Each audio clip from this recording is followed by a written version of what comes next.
ડીસા તાલુકાના માલગઢથી ડોલીવાસ સુધી બનાસ નદી પર નવા સબમર્સિબલ બ્રિજનું ખાતમુહૂર્ત કરવામાં આવ્યું છે.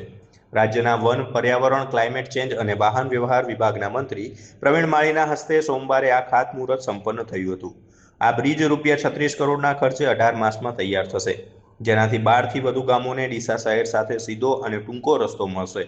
ખાતમુહૂર્ત પ્રસંગે મંત્રી પ્રવીણ માળીએ માલગઢના જોધપુરિયા ઢાણીમાં આવેલા શ્રી કાળા ગોરા ભૈરવદાદાના મંદિરે દર્શન કર્યા હતા. ત્યારબાદ ડીજેના તાલે અને ફૂલોની છોડો ઉડાડી ગ્રામજનોએ તેમનું ભવ્ય સ્વાગત કર્યું હતું. બનાસ નદીના કિનારે યોજાયેલા મુખ્ય કાર્યક્રમમાં દીપ પ્રાગટ્ય બાદ પૂજારીના વેદાંત મંત્રોચ્ચાર સાથે સબમર્સિબલ બ્રિજનું ખાતમુહૂર્ત કરવામાં આવ્યું હતું. આ બ્રિજ માલગઢ, કુંપટ, વડાવળ, વીડી, સાંડિયા, સોતમલા, ખેટવા, વાહરા, ડેડોલ, ડેડાલ, લોરવાડા અને મુડેઠા જેવા 12થી વધુ ગામોના હજારો લોકોને સીધો લાભ આપશે.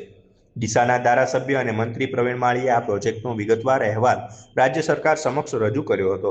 સરકારે આ પ્રસ્તાવને ધ્યાને લઈ ઝડપથી મંજૂરી આપી હતી, જેના પરિણામે આ મહત્વપૂર્ણ પ્રોજેક્ટનું ખાતમુહૂર્ત શક્ય બન્યું છે.